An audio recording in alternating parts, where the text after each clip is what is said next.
ഒരു ഡിസ്പ്ലേ ആണ് നമ്മുടെ മുന്നിൽ. ഞാൻ ബാറ്ററി റിമൂവ് ചെയ്തു, ഡിസ്പ്ലേ സ്ട്രിപ്പ് റിമൂവ് ചെയ്യുന്നു, തിരിച്ചിടുന്നു. ഫസ്റ്റ് നമ്മൾ ചെയ്യുന്ന എന്തുവാ, സ്ട്രിപ്പുകൾ തമ്മിൽ എല്ലാം സ്ട്രിപ്പെല്ലാം റിമൂവ് ചെയ്തതിന് ശേഷം തിരിച്ചിട്ടിട്ട് ഒന്ന് ഓൺ ചെയ്ത് നോക്കും.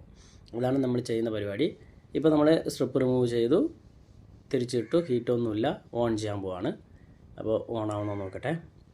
അപ്പോൾ നമ്മളിങ്ങനെ ചെയ്യുമ്പോഴേക്കും ചില സെറ്റുകൾ ഓൺ ആയിട്ടുണ്ട്, ഉള്ളതാണ് പറയുന്നത്. ചില സെറ്റുകൾ ഓണായി വന്നിട്ടുണ്ട്. ഓണായി വൈബ്രേഷൻ വന്നു, പക്ഷേ സാധനം തെളിഞ്ഞ് വരുന്നില്ല. ഓക്കെ, അപ്പോൾ ഞാൻ ഒന്നും കൂടി ബാറ്ററി റിമൂവ് ചെയ്ത്, ബാറ്ററി സ്ട്രിപ്പ് റിമൂവ് ചെയ്ത്, അത് കഴിഞ്ഞ് ബാറ്ററി ഞാൻ ഇളക്കി. ഇതുണ്ടോ സ്ട്രിപ്പിന് വല്ലതും, ഇതിപ്പോൾ ഞാൻ നോക്കുന്ന പറഞ്ഞാൽ സ്ട്രിപ്പ് എവിടെയെങ്കിലും മടങ്ങിയോ ചുരുട്ടിയോ കൂട്ടിയോ വെച്ചിട്ടുണ്ടോ എന്നുള്ളത് നോക്കാനാണ്. അപ്പോൾ ഞാൻ അതാണ്ട് സ്ട്രിപ്പ് റിമൂവ് ചെയ്തു. കണ്ടോ, എവിടെയും ചുരുണ്ട് കൂടിയൊന്നും നിൽക്കില്ല. സാധാരണ ചില സ്ഥലത്തൊക്കെ ചുരുണ്ട് കൂടിയൊക്കെ ഇരിക്കും, ചിലപ്പോൾ ഇങ്ങനെ വളച്ചോടിച്ചൊക്കെ വെച്ചിട്ടുണ്ടാകും. അങ്ങനെയൊക്കെ എന്തെങ്കിലും ഇഷ്യൂസ് വരാനുള്ള ചാൻസസ് ഉണ്ട്. അതുകൊണ്ടാണ് ഞാനിത് ഇളക്കി തന്നെ നിങ്ങൾക്ക് കാണിക്കുന്നത്. ഇപ്പോൾ അവിടെ ഒന്നും ഇഷ്യൂ ഇല്ല. ഞാൻ സ്ട്രിപ്പ് രണ്ടാമത് ഇട്ടു, പിന്നെ ബാറ്ററി അതുപോലെ വെച്ചു.